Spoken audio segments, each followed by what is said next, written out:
Thank you for tuning in to the GSMC Sports Podcast presented by the GSMC Sports Network. I am your new host, Nelson, again. So, this is going to be the second time that I will be doing this sports podcast. So, there's a lot of stuff to talk about. There's a lot more stuff that I can actually talk about now, given my flexibility in all these sports now. And we're going to start with the biggest news going on in the NFL right now, which is a coaching change. So the Chicago Bears, they fired their offensive coordinator. So we're going to go ahead and talk a little bit about that in the first segment. And then in the second segment, we're going to shift our focus to NBA basketball because the in-season tournament is starting, and we're just going to go ahead and look at the groups and just a little bit of a recap for all of you guys who don't know what the in-season tournament is in that second segment. Then in the third segment, we're going to be looking at the NFL MVP candidates going into week 11 because, since the week has been concluded, I might as well go ahead and give my favorites for the NFL MVP and where I think the ranking should be. Then in the fourth segment, we're going to go ahead and look at the Dolphins and the Rams game because I did watch that game. It was a very, very boring game, so I'll try not to bore you with my commentary along with that game as well because, yeah. But that's going to be the first four segments. We also have a special fifth segment at the end of the fourth segment, so be sure to stay tuned for that if you guys are interested. Before I begin, however, I do like to remind everybody that we love to hear what you guys have to say during the show, whether you guys have a hot take, whether you guys have a burning question, or whether you guys have something that you're dying to share. We're all ears. If you really want your comment and or question to get noticed, then I recommend using Super Chat. You just click on the $ below the chat box, and you can send in your comments and or donations that way. Super Chat's not really your thing, and that's fine. You can always use the link displayed below the ticker on every single show segment, gsmcpodcast.net, and you can send in your comments and or donations that way. Either or, they really help the show. They make it much more interactive between myself and you guys, so you guys can do either or, and that'll be fine. So with that out of the way, let's go ahead and get into this first segment. So the Bears, as we know, they have a lot of problems, and primarily their problems is on the offensive side of the field. And I always say this. I say the same thing with the Jets, and I usually say the same thing with the Bears. It's illegal for the Bears to have a really good quarterback. That's usually what the case is, but here it's a little bit different, right? Because the Bears, they just used their draft pick on Caleb Williams, and think what you want with Caleb Williams painting his nails, whatever it is whether or not you like him, whether you don't like him. He had talent, especially in college. Now, I will admit he might be a little bit cocky because in the beginning of the season, I remember Caleb's telling his punter that he's not going to have to punt much, and here we are in just past week 10. And the Bears already have more punting yards than they do passing yards, which is really, really bad. That is bad. And not only that, the Bears recently were only able to put up 3 points against the Patriots. Now, the Patriots are 3-7, one of the worst teams in the NFL. Not as bad as the Giants, but still pretty bad. And they were only able to muster up 3 points. Caleb Williams went 16 for 30 on completions. Threw for 120 yards, which is pitiful, and he did not throw a single passing touchdown in this game. There were no rushing touchdowns in this game either for the Bears. It was just one field goal to show for it, and that's it. That is horrible. And the rest of the staff knew that this was horrible, which is why we just got news that Shane Waldron is out after, and he has been fired after just 9 games as the Bears' offensive coordinator.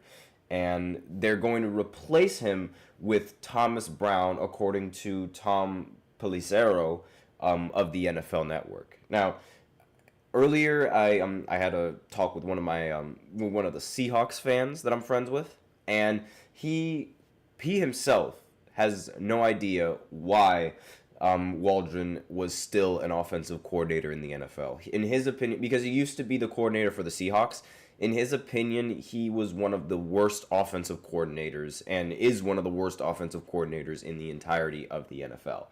And that really just goes to show you, like, just how bad, like, how much more work that this Bears team needs to do. I mean, it's no coincidence to me, at least, that when Justin Fields left and joined the Steelers, he was all of a sudden playing so much better on the Steelers as opposed to how he was playing on the Bears. And, like, a lot of it does have to do with the coaching. Now, I don't think Justin Fields is a good quarterback per se because, like, I mean, he has his own problems with accuracy and being able to throw the ball deep. He is a great quarterback on the ground, yes, but he does have several other problems. But it's like a big problem is the coaching. And the way that Justin Fields was playing while he was still the starter for Pittsburgh, I mean, Russell Wilson is just being Russell Wilson, and he's just showing everybody that he's no longer washed out of nowhere, right? But Justin Fields, while he wasn't that good, like, with the Bears, he was very, very solid with the Steelers. And, again, solid. Obviously, the difference between Wilson and Justin Fields is that Wilson has yet to lose a game with the Pittsburgh Steelers. Meanwhile, Fields was able to lose a couple of games. But still, I believe he went, like, I want to say 4-2, maybe 4-3 as the starter for Pittsburgh. And it's not all that bad. Like, that is really not a bad, considering, what it was on Chicago.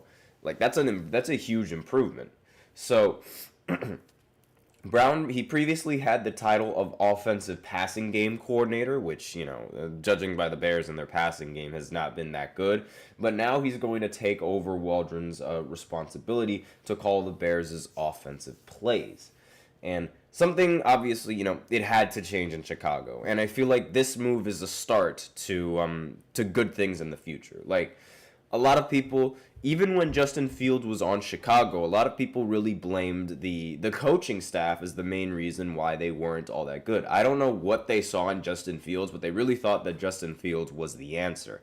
And I personally think they have a better pick in Caleb Williams right now. And even now, Caleb Williams is still struggling with this team. Now, he is a rookie, but again, when we look at other rookie quarterbacks and how they've been playing so far, it's a little bit of a letdown, right? Because again, number one pick in the draft, it's like you're supposed to be like this. You're supposed to be good, but it's like, things happen. But again, the Bears, they just have so much problems. I don't expect them to turn into a contending team overnight with a new coaching staff. As much as talented as the roster is, I just don't see that happening. I feel like it's a process, and it's like you need to, not to quote Philly and Joel Embiid, you have to sort of trust this process. And obviously, something had to be changed. Now, Caleb Williams has been rather disappointing as the first overall pick and one of the more popular rookies in the NFL right now.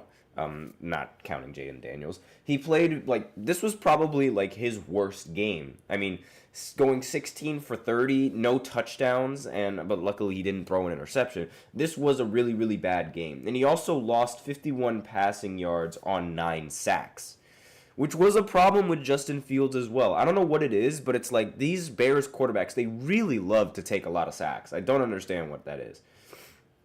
And this is essentially just an average of 1.8 yards on 39 dropbacks, which is abysmal. It's so bad. Like, that's Daniel Jones level bad. And when you're Daniel Jones level bad, it means you're one of the worst. And it's really unacceptable. It's a really unacceptable number for any offense in the NFL. Now, whether Brown can get Williams back on track, it still remains to be seen. But head coach Matt Eberflus, forgive me if I messed up that last name, obviously he knows that if he doesn't show any progress with Williams this year, someone else is going to be coaching Williams and the Bears next year. So it's like, right now, everybody on the offensive side of coaching, as well as the head coach, is in danger of getting fired. The defense, I don't really see a problem with the Bears and their defense, honestly. I feel like you keep a lot of the defensive coordinators on Chicago, but the offensive side of the football, you're going to have to make amends and you're going to have to make some changes. And Chicago has 8 more games and probably needs to win at least 5 of them in order to save Eberflus's job. I don't expect Eberflus to keep his job at the end of the season. I don't expect the Bears to win that many games in the rest of the season. In fact, let's go ahead and take a look at their schedule and who they play in the future. So, they play the Packers. They're going to get owned because, the Packers own the Bears. That's just what it happens. Then they're going to play the Vikings. They're probably going to win out, even though Sam Darnold isn't really playing all that good. Then they're going to play the Lions. The Lions should easily beat them.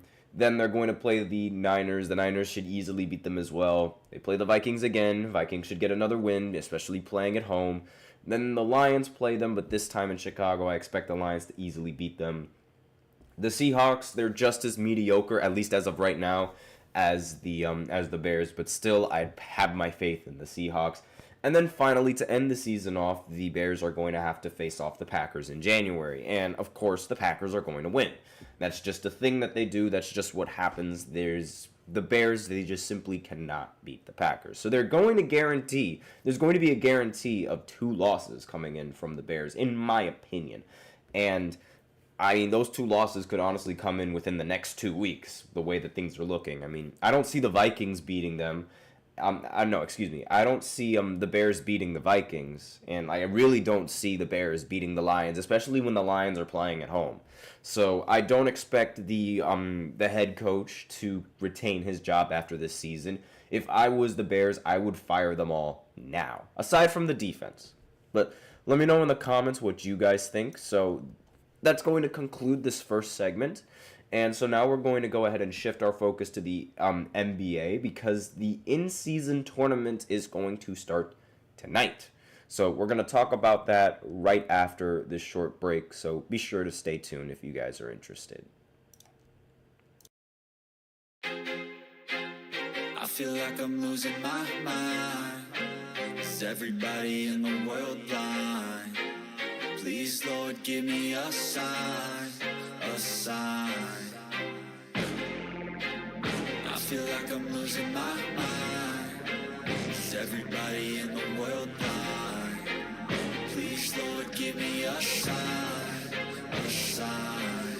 I wanna be the greatest. Everybody on the fake shit. I look around and feel like everybody is the fakest. I make this every day and I'm impatient, hoping one day I blow up from the basement. Statement, the top is so vacant. I don't hear shit that I think is amazing. Waiting for my day when I'm playing sold out shows for 1,000 faces. Hey, give me that crown, get in my way and to be put down. It ain't your place, all this my town. If I want that shit, then I'll get it right now.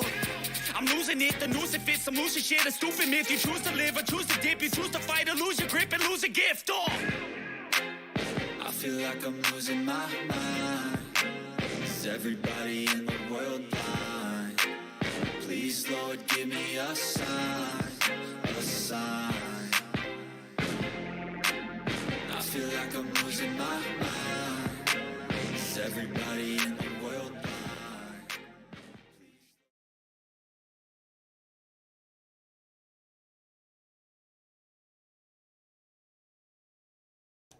And we are back with the second segment of the GSMC Sports Podcast presented by the GSMC Sports Network.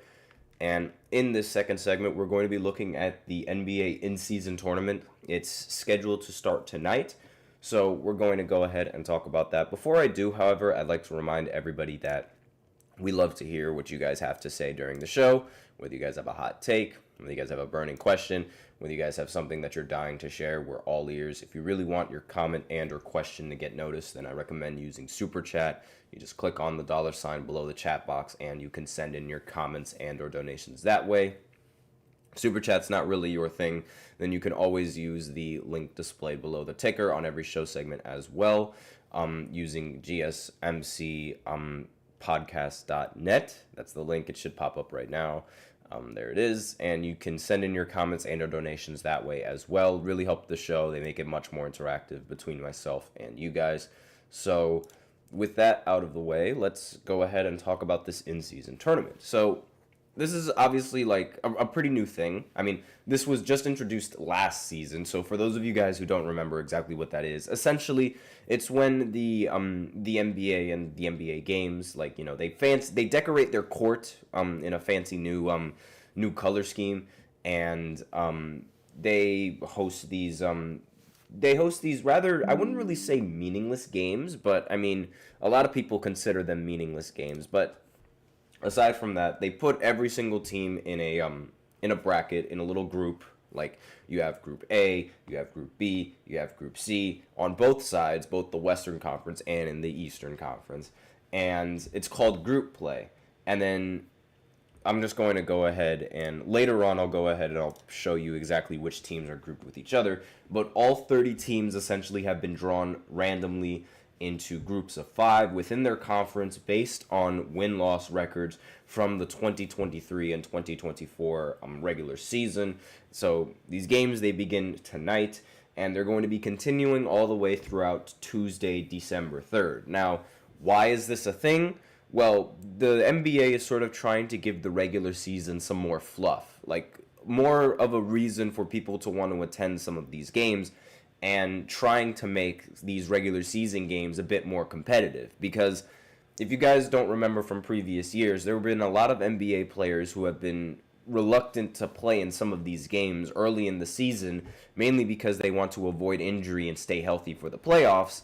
And so this competition is sort of like an incentive for players to want to try and continue to compete in some of these regular season games, right? And so one game is going to be played against each opponent in its group, with 2 games at home and 2 games on the road.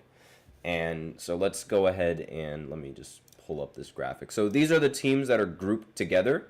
As you can see in Group A in the Western Conference, the Timberwolves, the Clippers, the Kings, Houston, and Portland are all grouped up in one bracket, or in one group, excuse me. OKC, Phoenix, and LA is grouped up with the Spurs and Utah. And in the Western C group, you have Denver with Dallas, New Orleans, Golden State, and Memphis. And of course, Western Conference seems a lot more competitive than the Eastern Conference. I mean, OKC, Phoenix, LA in the same group. That's very competitive. Minnesota, Clippers, and Kings, very competitive as well, along with Houston, which I think is a sleeper in the group. And for the Western C, this is arguably the most competitive out of every single one of them. I mean, you have Denver, which is starting to get back on a roll. Dallas Mavericks with Luka Doncic and Kyrie. The Golden State Warriors are rolling again, and Memphis is also rolling again. But again, the big problem with Memphis right now is injuries, right? Like it's a really, really big problem. But in the Eastern Conference, it does seem a little bit lighter. I mean, this bracket right here, I mean, only 2 teams I really feel like can make it out, the Pacers and Miami. And in this one, Cleveland and Boston are really the only ones that are going to make any noise. And in this one, really the only team that's going to make noise, to me, in my opinion, is probably going to be the Knicks. Now, 76ers, they could make some noise. They are going to get Joel Embiid returning later on tonight, so there is that. But again, it's like the Western Conference is just far more competitive, right? So the way that this works is that after the group play is done, there's going to be the knockout rounds. So 8 teams are going to advance into the knockout rounds. The teams with the best standing in the group play is in each of the 6 groups is going to. So the team with the best standings in the groups play in each of the 6 groups, is going to end up playing in this, and then there's going to be 2 wild cards. So a team from each conference with the best record in group play games that finished second in its group. So the knockout rounds will consist of single elimination games in the quarterfinals played in NBA team markets on Tuesday from December 10th all the way to December 11th. And the semifinals and championship, which is going to be played in Las Vegas on December 14th and December 17th, respectively. So the knockout teams are going to compete for a prize pool and the NBA Cup championship trophy. For those of you guys who don't remember, LeBron James was the first person to win this trophy, by the way. I mean, if he's not the greatest basketball player of all time, I don't know what is. I don't know who is. So all of the 67 games across both stages in the Emirates NBA Cup are going to count toward the regular season standings, except for the championship game. So while it might not seem like these games like seem all that important, they really do in terms of like, NBA standings going into the NBA finals. Like this is just for fun, right? This is just so that way these games can get a little bit more competitive because now some of these players are going to have something to fight for. I mean, who wouldn't want to compete for a prize pool? And I'd completely understand the thought process that these guys are rich and like they wouldn't. It's really just pocket change at the end of the day for some of these guys, but for some of these guys, it's really not. Most of the time, at least with the way that LeBron does, because LeBron was such a class act last year. He wanted to win the in-season tournament so that way his teammates could end up getting a lot of the money, a lot of the prize money, that results in winning this championship. So, there are some incentives that some of these players might want to fight for. Each team is going to continue to play the 82 regular season games in 2024 and 2025, including those games that are part of group play and the knockout rounds. Now, one little issue about these games is the risk of injury, because again, a lot of these players are going to try to be playing a little bit harder than they usually do, and it could lead to some injuries, and it also could lead to some fatigue, especially like with, because I know the Lakers last year, they sort of had to play an extra game because of that championship. But aside from that, it's all supposed to be fun. 14 games in group play, 2 games on each cup night, and all 7 games in the knockout rounds are going to be televised nationally.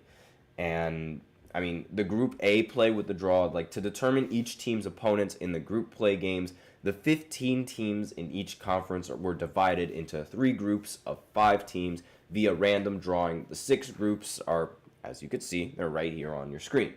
And before the drawing, each team was placed into a pot based on its record from the prior regular season. In each conference, 1 team from each pot was randomly selected into each of the 3 groups in that conference. The pots were as followed, as you can see on your screen right here. I mean, this is just how it ended up working out towards the end of the day. And so the group play, the way that the group play works, again, like I said, it's going to take place every Tuesday and Friday from November 12th all the way to December 3rd. The only NBA games played on cup nights will be group play games. And group play games will count as regular season games for all intents and purposes, but still it would also allow these teams to advance into their group standings and have a better chance of making it in the tournament, right? A team is going to play each of the other 4 teams in its group in one group play game. A team's record in these 4 intra-conference games will determine whether the team qualifies for the knockout round. In the event that 2 or more teams are tied within a group, the tie among the teams is going to be broken according to the following tiebreakers. So one of the tiebreakers is going to be head-to-head record in group play, point differential in group play, total points scored in group play, and record from the 2023-2024 NBA regular season. So they're going to go head-to-head, and the record in the group play, that's going to determine who's at number 1. And if there's a tie in that, then there's going to be a point differential. If the point differential is also a tie, then they're going to look at the total points scored. So it goes in that order, by the way. Now, the random drawing, which is an unlikely scenario that 2 teams or more are all still tied following the previous tiebreakers. That's another tiebreaker that it could have. Now, the 8 teams will advance to the knockout rounds. The team with the best standing in group play games in each of the 6 groups and 1 wild card team from each conference. The wild card will be the team from each conference with the best record in the group play games that finished second in its group.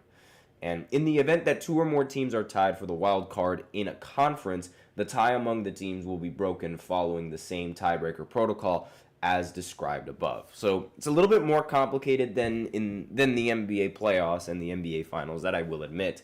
But as the in-season tournament games end up going down, I'm sure they'll do a much better job in explaining it than what I am right now. And with the knockout rounds, this is going to be the last thing before I go into the next segment. They're going to consist of single elimination games for the 8 teams that advance from group play, beginning with the quarterfinals on December 10th and 11th. Teams that win will progress to a neutral site semifinals on December 14th, and then the championship game on December 17th. So that's how it's going to work. And that's really all that I'm going to talk about for this second segment. So now we're going to go ahead and go into the third segment where I talk about the NFL MVP ladder. And this is just going to be, some of it is going to be my opinion. Some of it is also going to be opinion from other polls as well. But this is going into week 11 and my thoughts on, these players and where they stand in the MVP conversation. So I'll be right back after this short break. Be sure to stay tuned if you guys are interested. Looking for your daily fix of sports talk without having to pay for it? GSMC Sports Network is available on YouTube. Just search GSMC Sports Network. Get your fix of daily sports talk shows on YouTube, absolutely free. NFL, college football, NBA, MLB, MMA, UFC, fantasy football, and so much more. GSMC Sports Network has shows running all day long, with new sports shows starting every 2 hours. Just like on your favorite cable sports channel, except GSMC Sports Network is absolutely free. Just search GSMC Sports Network on YouTube to catch one of your new favorite shows, like the GSMC College Football Podcast, Chip Shot Football Podcast, Hoops and Heels Women's Sports Podcast, GSMC Basketball Podcast, and so many more. Check it out for yourself. GSMC Sports Network, now available on YouTube absolutely free. Search GSMC Sports Network on YouTube right now.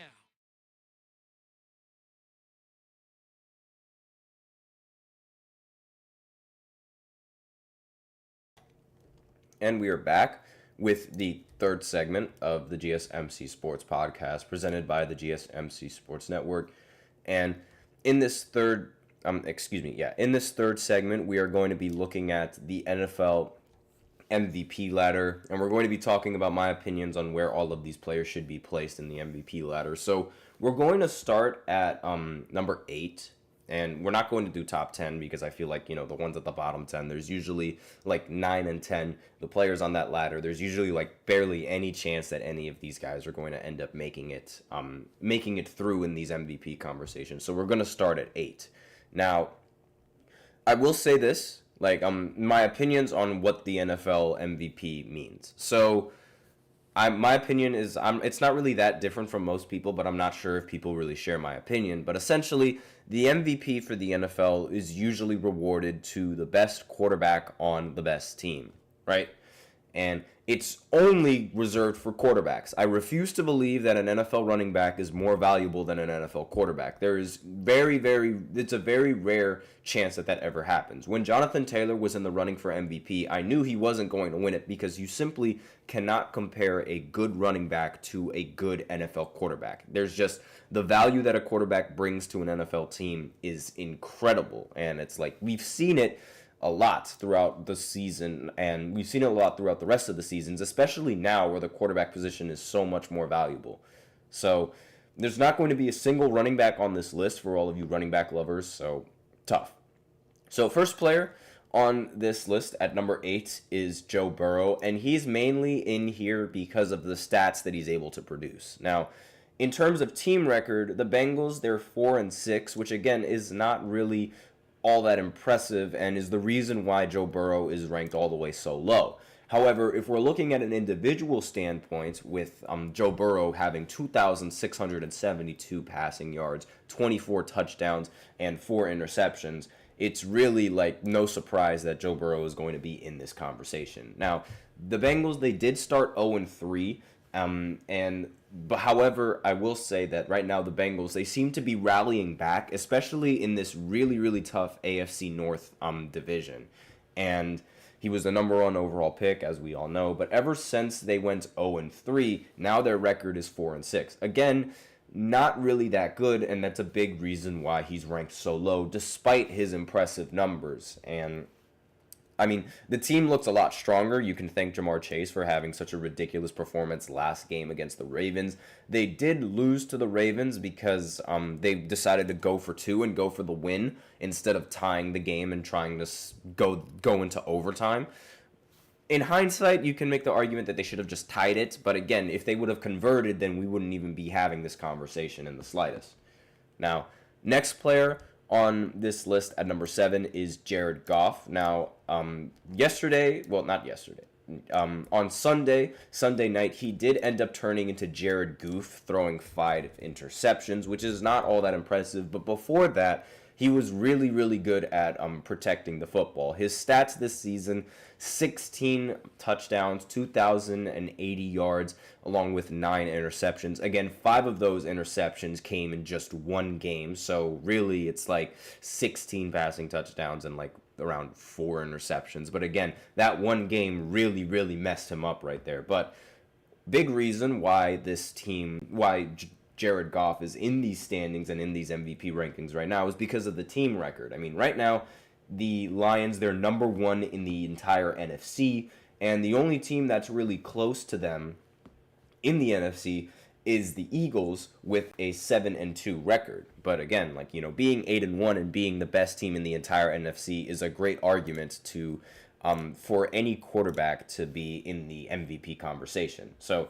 I don't really have any problems with putting Jared Goff in number 7 because, again, team record is very, very important and what determines value. Now, you can make an argument that it's not just him that's the reason for this team record, but again, it's not like he's playing bad in these games. Now, everyone else on the team is also playing pretty well, but he's also one of those players on that team that is playing well. Again, the big reason why he's not much higher on this list is because of how bad he was in the most recent game, throwing 5 interceptions, which was ridiculous. But that's all that really needs to be said.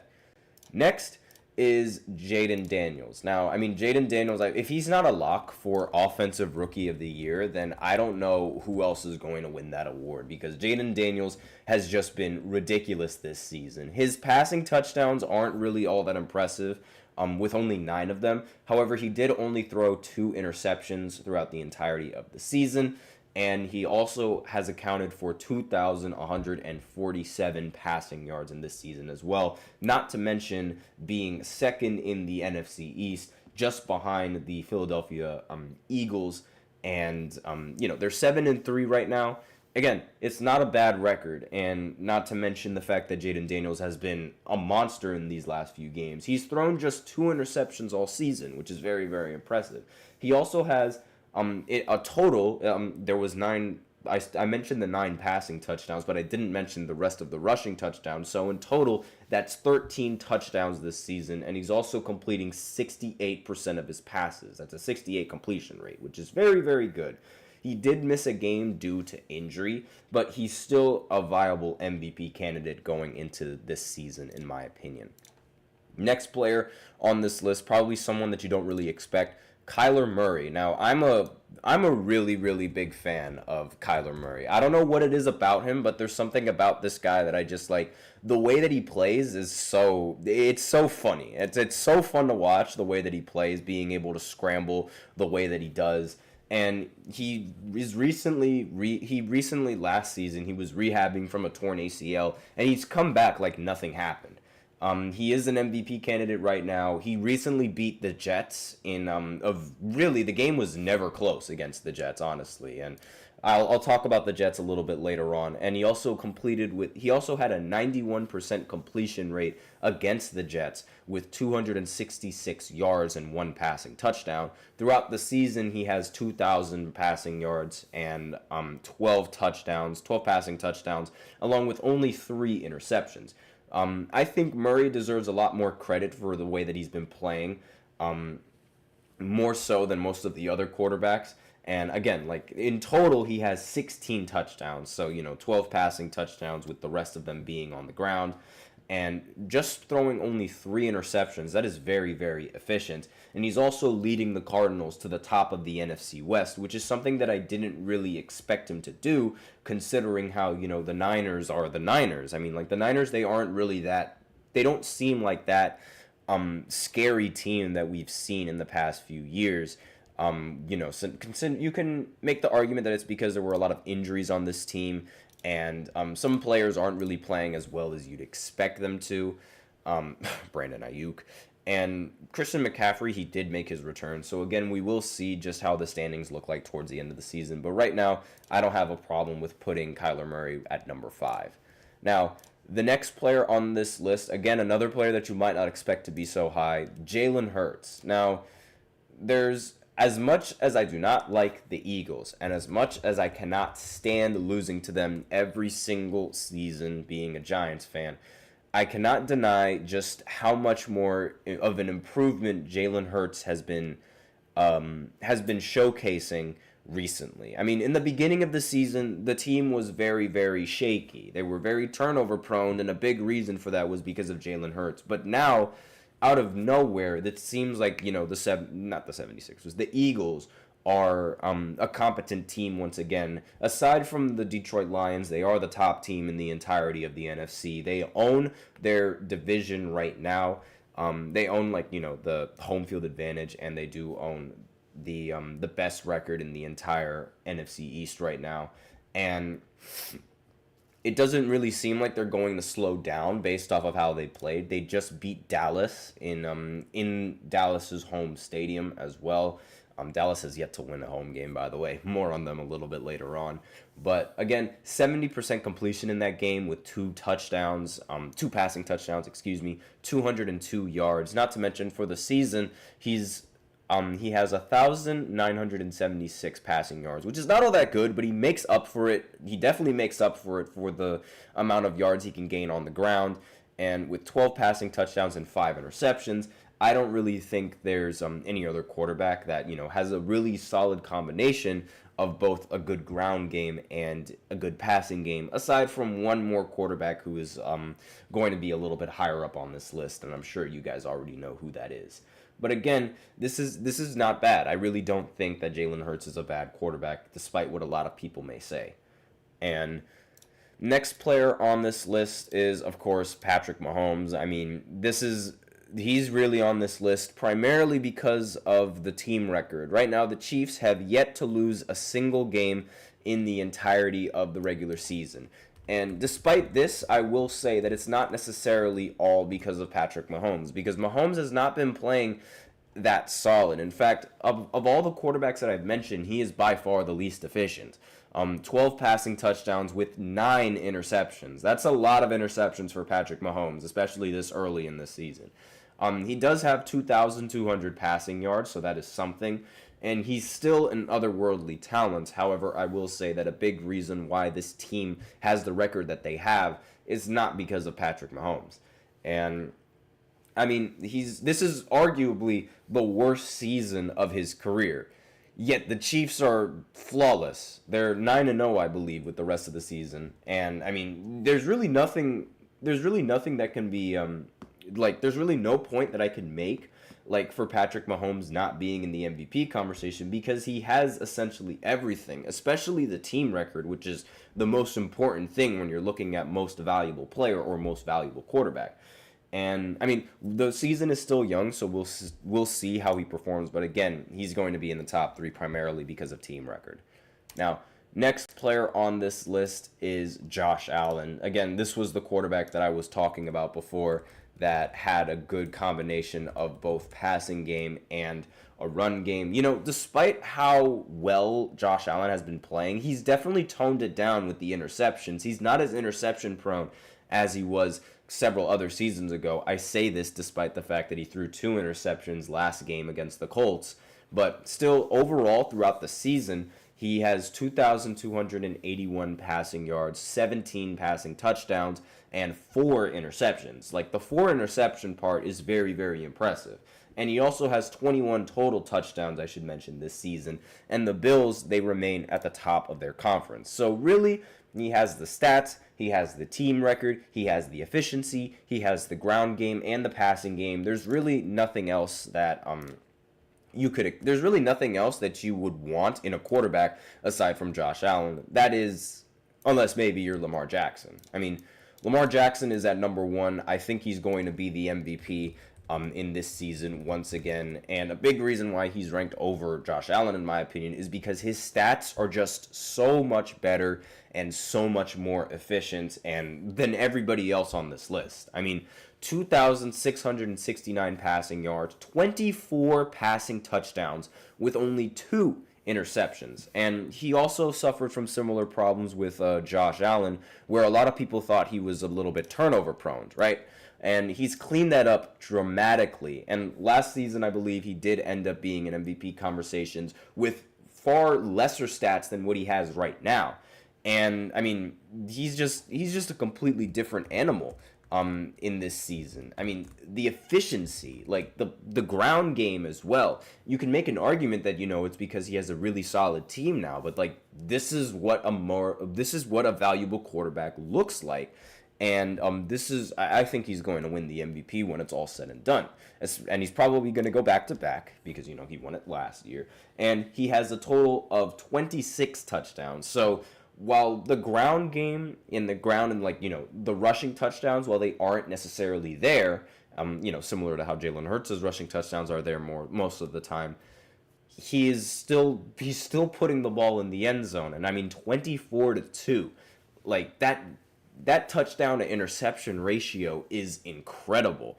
And he has yet to throw 2 interceptions in a game. I could go on and on for why he should be the NFL MVP, and I'm sure a lot of you believe that he should be the MVP as well. In fact, the last thing that I will say, he already has as many passing touchdowns this season right now after week 10 as he did last season when he won the MVP.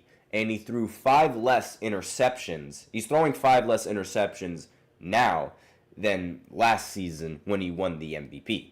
So that's a very, very difficult argument to see that he's playing significantly better now, and he won the MVP last season. Like, this should be a clear-cut MVP favorite, and he should win the MVP. I wouldn't be surprised if he wins it unanimously, honestly.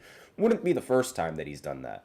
So that's all that I have to say in regards to the MVP ladder, and those are my opinions. And I mean, you can let me know whether or not you can let me know whether or not you guys agree with them, whether you guys don't agree with them, whether I have no idea, I don't know football or something like that. Again, this is only the second time that I've been talking about football in an entire podcast segment, so just let me know what you guys thought of that list. But that's all that I really have to say in regards of the NFL MVP and the MVP ladder. And again, Lamar Jackson, he should be a clear-cut favorite to win the MVP. But that's all that I got to say. So now we're going to go ahead and go into the 4th segment where I do a little bit of a recap of the Dolphins and the Rams game. So I'm going to be right back after this short break, so be sure to stay tuned.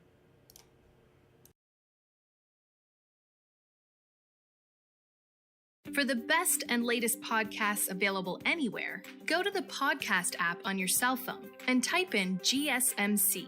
To access free content-rich podcasts on health and wellness, book reviews, sports, entertainment, relationships, social media, movies, technology, finance, and even weird news. Subscribe and download the GSMC Podcast Network's family of shows, available everywhere podcasts are found.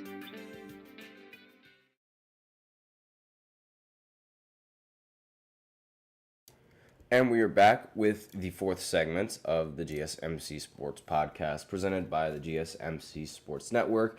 And in this segment, we are going to be talking about the Rams game against the Lions. The Rams, they played against the Lions yesterday night for Monday Night Football. And the outcome of this game was rather unexpected for me, at least, because I thought that the Rams were going to end up winning this game. And they ultimately proved that they ultimately did not. Like, that's really all I can say about that. I mean, the Dolphins and their defense in this matchup, they were very, very, very solid. Like, the defense, and I was very, very surprised with how dominant the Dolphins were on the defensive side of the ball. Usually, they're much more dominant on the offensive side of the ball, you know, with Tua and Tyreek Hill being a very formidable squad.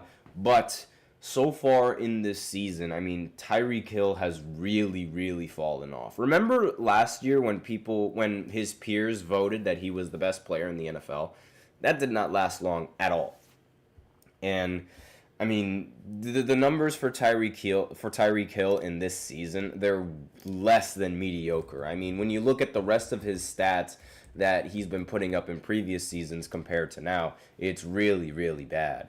I mean, he only has 462 yards, receiving yards this season, compared to last season where he ended with 1,799.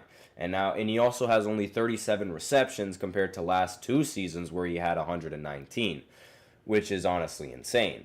But again, the fall off is dramatic, and a lot of these games have been very lackluster. The only game where he actually looked like Tyreek Hill was in the first game that the Dolphins played against the Jaguars, where he had 7 catches and 130 yards and also a touchdown. But he did end the game with a touchdown. I will say that. He had 3 receptions with 16 yards, and he ended the game with 1 touchdown. So there's something. And this game between the Dolphins and the Rams, it was rather boring. Like, I was really, really bored watching this game. Why? Because there were so many punts and so many turnovers. Like, it was just a punt fest going on in the first quarter. Like, Miami, they opened up with a touchdown, then the Rams punt, then Miami punted, then the Rams punted, then Miami punted, then Matt Stafford decided to be such a nice guy and throw an interception and give Miami the ball back, and then Miami answered with a field goal,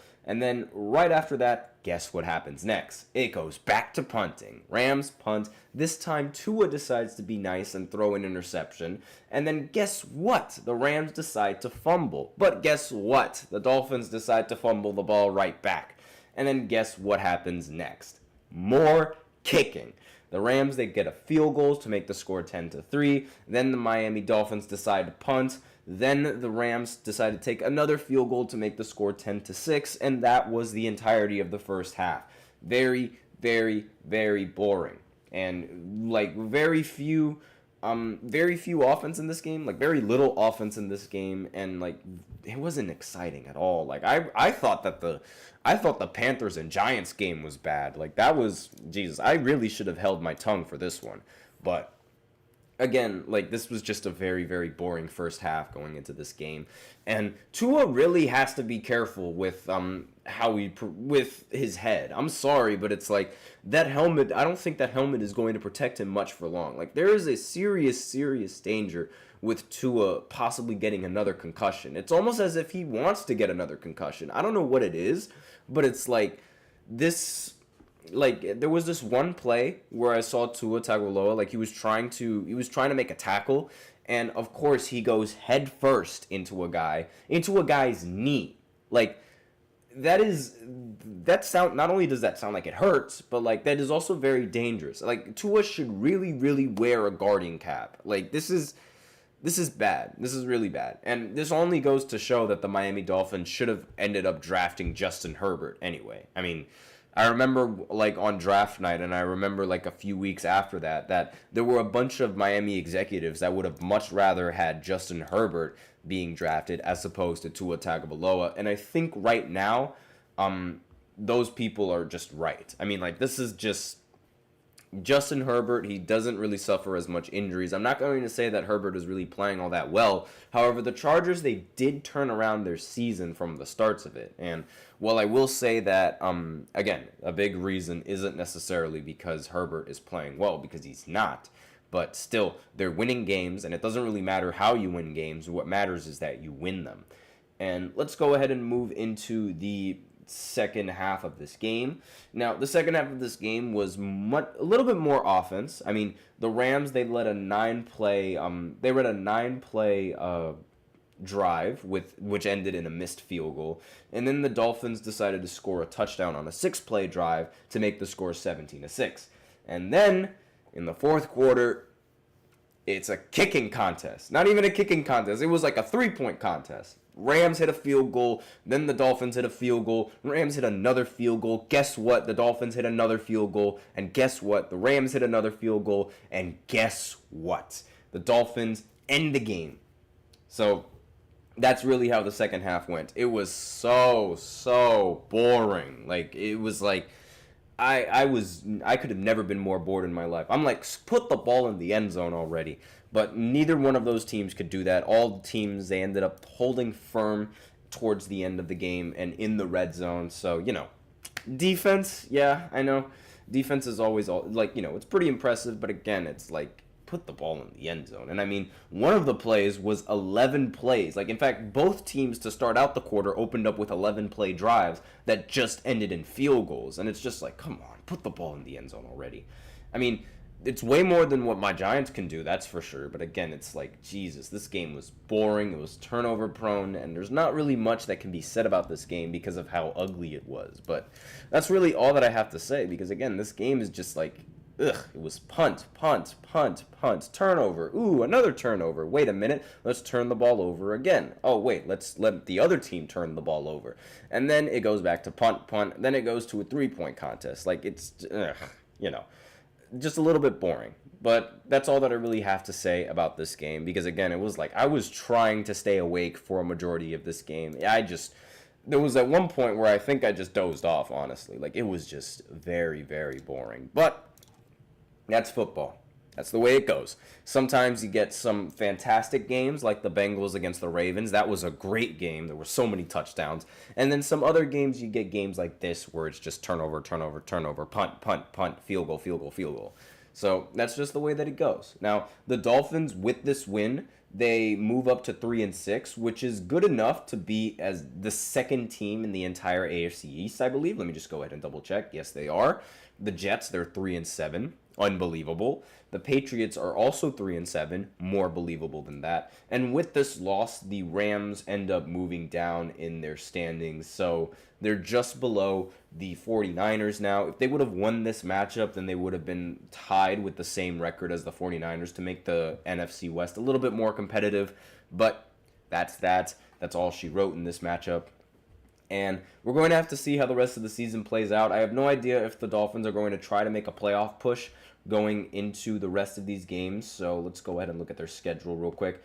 They do play the Raiders on Sunday. Then they also play the Patriots next. Then they play the Packers. Then they play the Jets. And then they play the Texans, the Niners, the Browns, and then the Jets again. Honestly, they could make a playoff push. They could try to make a playoff push. The Raiders, they aren't really that competent. I can see them beating them with Tagovailoa, but we'll see. We have no idea. The Pats, again, another team that's rather incompetent. I don't expect the Miami Dolphins to blow that one.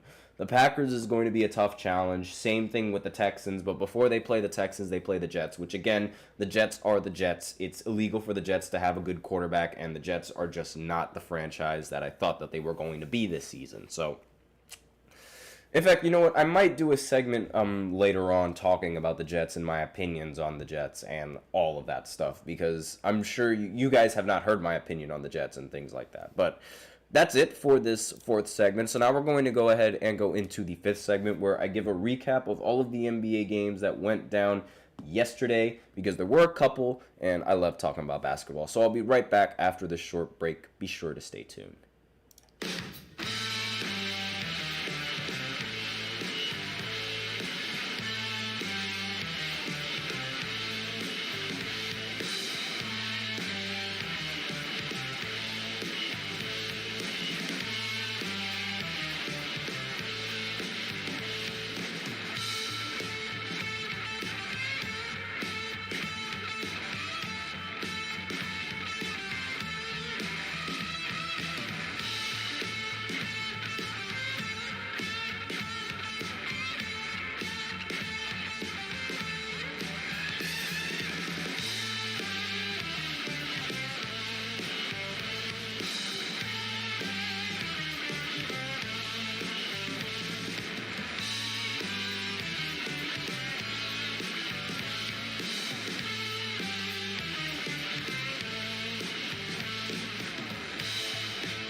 And we are back with the fifth and the final segment of the GSMC Sports Podcast, presented by the GSMC Sports Network.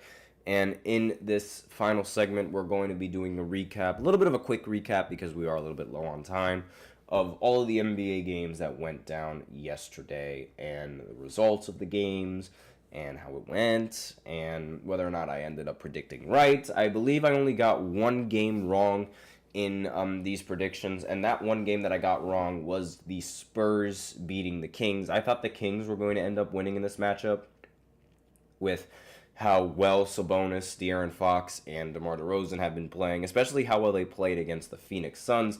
But alas, Victor Wembanyama was just a completely different animal in this matchup. He ended the game with 34 points, 14 rebounds, and 6 assists, along with 3 blocks in this game, going 6 for 12 from the three-point line. I mean, he was by far the best player on the court, by far the best player on the Spurs, and really everyone else sort of did their job, really. I mean, there were multiple players that ended with double-digit scoring. Stephon Castle, he ended the game with 10 points. Well, he did go 4 for 11. 10 points is pretty solid. Harrison Barnes, 10 points. And I say pretty solid, for rookie standards, because, again, I'm not really going to expect Stephon Castle to have these ridiculous caliber performances, despite the fact that he was picked rather high in the draft. And Chris Paul, 12 points, 5 for 8. Julian Champagne, forgive me if I mess up that last name. I never figured out how to pronounce that name. 13 points, 5 for 12. But again, all of this entire game was just the Victor Wembanyama show. And it really helps knowing that the tallest player on the roster was Domantas Sabonis, who was, I think he's like 6'10", maybe 6'11". I'm gonna have to go ahead and check just to be sure. Yeah, 6'11", and I mean compared to Victor, who's 7'4", that's just child's play, really. It's not like Sabonis played bad, though. He ended the game with 23 points and 12 rebounds. Another double-double, what else is surprising? 11 for 19 from the field as well. De'Aaron Fox ended with 24 points, along with 6 rebounds and 3 assists. 9 for 19 from the field. DeMar DeRozan ended with 21 points, 8 for 15 from the field. And nobody else on the Kings played really well. The Kings as a team shot 10 for 38 from the three-point line, which again is not ideal for a team that's trying to win, and not ideal for a it's just not ideal. Like, you're not going to win against a team that's shooting 22 for 46 from the three-point line and you're shooting 10 for 38. That's just not going to happen. So that was the only game that I ended up getting wrong in the predictions. The Nets, they ended up beating the Pelicans as I expected them to. The Pelicans, they do not have Zion Williamson. He's out indefinitely. Brandon Ingram played pretty solid, 24 points. Let's see, who else played well? Yves Missy for the Pelicans played pretty well as well, 17 points, 11 rebounds. But really, the Brooklyn Nets as a team just played much better. Every single starter had 12 points or more in this matchup. Cam Johnson, he ended the game with 15 points. Cam Thomas, he ended the game with 17 points, was the leading scorer, 6 for 10, 4 for 5 from 3. Noah Clowney went 5 for 13, but he ended the game with 15 points, 5 for 10 from the three-point line. And everybody else played pretty efficiently except for Jalen Wilson, who shot 3 for 10. He did end with 10 points. And Zaire Williams ended the game with 12 points as well, 3 for 12. But again, this game was just, I expected the Nets to win this. This game was really close, though. Again, 107 to 105. The Thunder, despite not having Chet Holmgren, they've still shown that they are a competent team. They just beat the Clippers. SGA dropped 45 points in this matchup, along with 9 assists. Also recorded 5 steals. He was also, believe it or not, the tallest player in the lineup for the Thunder. Without having Chet Holmgren, the Thunder decided to go small. They went into a small ball lineup to start up the game, and it went well. I mean, Jalen Williams ended with 28 points. Lou Dort ended with 19. And really, those three were the more efficient and the best players on the team for the Thunder. And on the Clippers side, Norman Powell continues to have a most improved player season, honestly. His campaign continues with 31 points. Zubac ended the game with 22 points and 14 rebounds. Harden almost had a triple-double, 17 points, 11 rebounds, and 9 assists. However, he did have 5 personal fouls. And Derrick Jones Jr. ended with 20 points in this game as well. But again, it just wasn't enough for the incredible performance from SGA and the rest of these players. The Cavs, they continue their flawless season. They are now 12-0 for the first time in the franchise's history. They beat the Bulls 119 to 113. The Bulls had Zach LaVine in this matchup. He played pretty well, 26 points, 6 rebounds, and 3 assists. Kobe White ended with 20 points, 4 steals, 6 assists, and 7 rebounds. Nikola Vucevic ended with 20 points and 8 rebounds. And Patrick Williams ended with a double-double, 13 points and 10 rebounds. But again, wasn't enough for Donovan Mitchell. He ended the game with 36 points, 8 rebounds. Evan Mobley ended the game with 15 points and 11 rebounds. Darius Garland ended with 17 points. Jared Allen did not really play all that well in this game, but they had very solid production coming off the bench. Karis LeVert had 12 points, and Ty Jerome had 12 points as well. Again, this team is just incredible. They are the real deal. They are, in fact, the best team in the Eastern Conference. As of right now. Next, Houston, they ended up beating the Washington Wizards as I expected them to. Sengun ended with 27 points and 17 rebounds and was by far the best player on the court for the Houston Rockets, arguably the best player on the court, period. They had pretty solid production coming in from the bench. Jalen Green also played pretty well with 18 points, and he did go 6 for 15, which was, not all that impressive.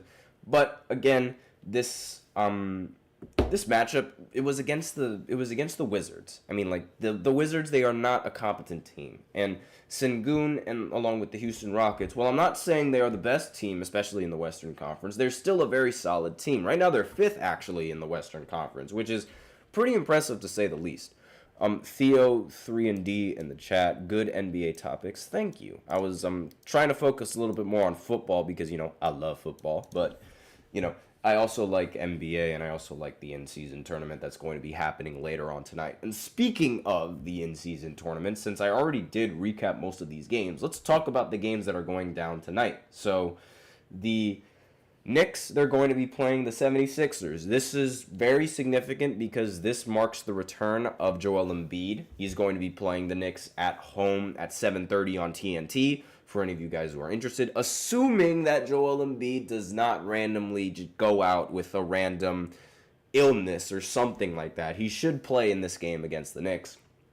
This is going to be the first game of the group play that's going to be televised. And then the Mavericks are going up against the Warriors at 10, also on TNT, another game that's going to be set to play with group play. It's going to be a really tough matchup. For the game before that, I'm going to pick the Knicks to beat the 76ers. And then I'm also going to pick the Warriors to beat the Dallas Mavericks. As much as I cannot stand the Warriors, in fact, I hope they lose, I expect them to win in this matchup. Next, another NBA group play game. In fact, all of these games are going to be group play games. So the Hornets, they're going to match up against the Magic. I'm going to pick the Hornets in this matchup. I think they are a much better pick than the Orlando Magic, assuming that Paolo Banchero doesn't just randomly pop out of thin air and is able to play in this game. The Heat, they go up against the Pistons. I'm picking the Heat in this matchup easily. Celtics against the Hawks. I'm picking the Celtics in this matchup. Bucks against the Raptors. For some reason, the Bucks are favorites. Not in my opinion. The Raptors are going to be the favorites in this matchup. And really, I just do not trust Milwaukee at all. So that's why I'm picking the Raptors to win in this game. The Suns, they're going to play against the Jazz. I'm going to pick the Suns in this matchup. And the Timberwolves play the Trailblazers. I'm picking the Timberwolves in this matchup. So those are my predictions, and that's the end of the recap for the NBA. That's all that I have to really say about this final segment, and that's it for the show. So thank you so much for tuning in to the GSMC Sports Podcast presented by the GSMC Sports Network. Your support means a lot to us, so remember to subscribe to the show, leave a positive review. It really does make a difference. We also invite you to follow us on Facebook, Twitter, TikTok, and Instagram for more content and updates. As usual, we love to hear what you guys have to say during the show, whether you guys have a hot take, whether you guys have a burning question, something you've been dying to share. We're all ears. If you really want your comment and or question to get noticed, then I recommend using Super Chat. You just click on the $ below the chat box, and you can send in your comments and or donations that way. Or you can use the link displayed below the ticker on every show segment, GSMC Sports, GSMC Podcast .net, and you can send in your comments and or donations that way. I sort of fumbled there. I don't know what's wrong with me. But yeah, the link is gsmcpodcast.net, Jeez, I don't know what on earth that was, but that's the link that you guys can use if you don't want to use Super Chat. Just use Super Chat so I don't fumble the sentence like that again. So that's all that I have to say for this podcast. Thank you so much for tuning in. I am your host, Nelson, and as always, take care.